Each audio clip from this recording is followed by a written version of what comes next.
Pelemahan nilai tukar rupiah terhadap dolar Amerika yang mendekati level psikologis 18.000 per dolar Amerika muncul kekhawatiran di kalangan parlemen.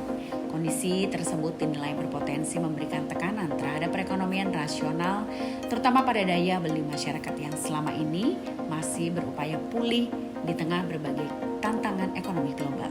Anggota Komisi 11 DPR RI dari fraksi Partai Golkar, Putri Komarudin, meminta dengan tegas Bank Indonesia memperkuat langkah mitigasi untuk menjaga stabilitas nilai tukar dan meminimalkan dampak lanjutan terhadap kehidupan masyarakat. Menurut Putri, pelemahan rupiah tidak hanya berdampak pada sektor keuangan saja, tapi juga berpotensi memicu kenaikan harga barang dan jasa yang pada akhirnya dirasakan secara langsung oleh masyarakat, khususnya oleh kelompok menengah dan bawah.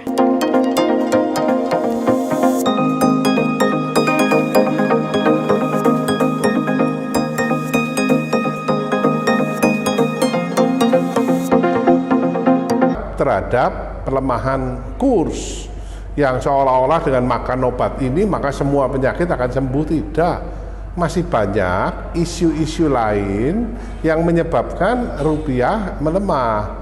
Tetapi saya tetap mengapresiasi langkah yang dilakukan oleh Bank Indonesia untuk berani menaikkan 50 basis poin. Apa alasannya? Kita tahu selisih tingkat bunga USD bond dengan BI rate itu sudah sangat rendah.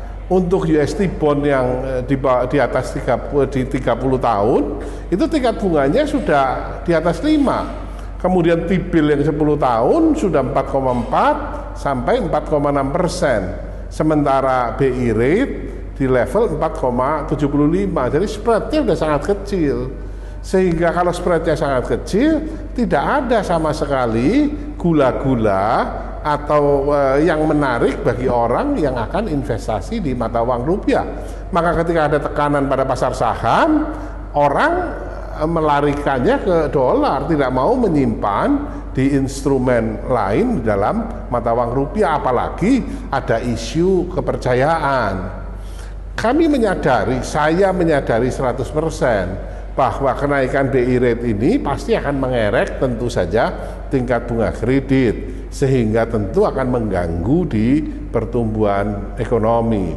Tetapi kita harus sadar bahwa saat ini fokus kita seharusnya bukan hanya melulu di pertumbuhan. Fokus kita adalah stability. Dengan menaikkan tingkat bunga 50 basis poin, harapannya adalah menyajikan satu instrumen yang menarik bagi hedge fund untuk menggeser katakan dari pasar saham masuk ke pasar obligasi pemerintah ya, yang tentu yieldnya akan naik, dan ini tentu akan memperkuat rupiah. Juga bagi para eksportir dan importir yang kebetulan long dolar, katakan dia kelebihan dolar, dia membutuhkan mata uang rupiah, dia cenderung untuk menahan dan tidak menjual dolarnya. Karena apa? Mereka punya ekspektasi bahwa di masa yang akan datang dolar akan lebih kuat lagi. Tapi apabila tersedia satu instrumen yang bagus di dalam mata uang rupiah, maka dia akan bersedia mengkonversi dolarnya ke dalam mata uang rupiah dan menempatkannya sementara di dalam mata uang rupiah. Demikian pula untuk orang-orang yang short dolar, orang-orang yang butuh dolar tapi tidak sekarang, butuh dolarnya di masa yang akan datang. Sebenarnya dalam hal ini BI harus menjadikan satu kredit line di mana orang-orang yang butuhnya dolar nanti bila perlu disediakan kurs forward saat ini, sehingga orang-orang ini tidak serta-merta saat ini kemudian dia membeli dolar saat ini, sehingga tentu ini akan mengganggu supply dan demand terhadap valuta asing. Dia bisa yakin, garansi dia akan mendapatkan dolar dengan satu kurs yang sudah disepakati di masa yang akan datang, dan saat ini dia tetap tidak harus membeli dolar sekarang. Ya, jadi BI punya banyak instrumen tentu saja untuk mempertahankan mata uang rupiah. Tapi harus disadari bahwa Indonesia menerapkan inflation targeting, sehingga yang menjadi alat ukur adalah tingkat inflasi, yaitu 1,5 sampai 3,5% atau 2,5 plus minus 1, beda dengan negara seperti Singapura yang memang menerapkan exchange rate targeting. Tapi bagaimanapun juga BI sebagai otoritas moneter punya kewajiban menjaga stabilitas nilai tukar. Ini yang saya sampaikan waktu rapat kerja dengan Gubernur Bank Indonesia beberapa hari yang lalu. Apa langkah lain yang bisa dilakukan oleh Bank Indonesia? Tadi salah satu instrumennya tentu adalah instrumen direct intervention, yaitu intervensi langsung di pasar spot. Ini tentu membutuhkan cadangan devisa yang cukup besar. Di samping itu ada intervensi non-delivery forward (NDF). Ini dilakukan di pasar offshore di luar negeri maupun investasi di NDF (domestic non-delivery forward) yang dilakukan di pasar domestik. Ini tentu tidak membutuhkan mata uang dolar dalam jumlah yang besar. Nanti hanya selisihnya saja yang dibayar. Nah, jadi harus dipilah-pilah, BI harus mampu memilah kebutuhan dolar ini datangnya dari mana sih?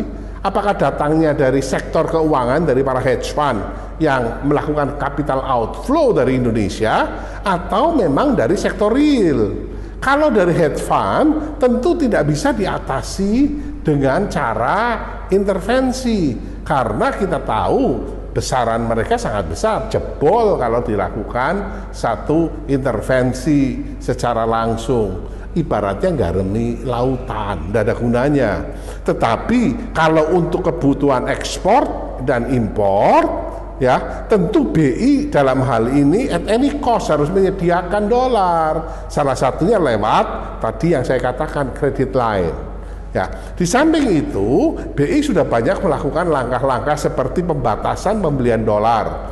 Dibatasi tadinya 100.000 turun 50.000, sekarang turun 25.000. Tolong dicatat, ini hanya untuk yang tidak ada basisnya.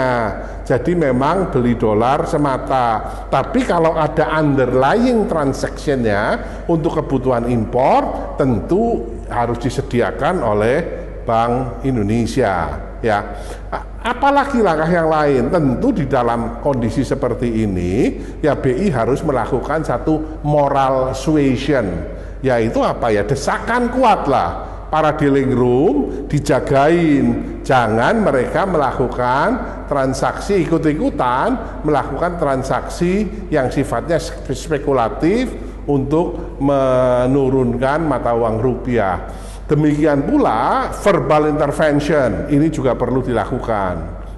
Termasuk salah satunya adalah menaikkan BI rate. Karena menaikkan BI rate ya, ini juga memberikan sinyal yang positif bahwa BI ini independen, bahwa BI ini credible di dalam mempertahankan mata uang rupiah. Saya sepakat 100% bahwa ini adalah pilihan baik dari yang terburuk.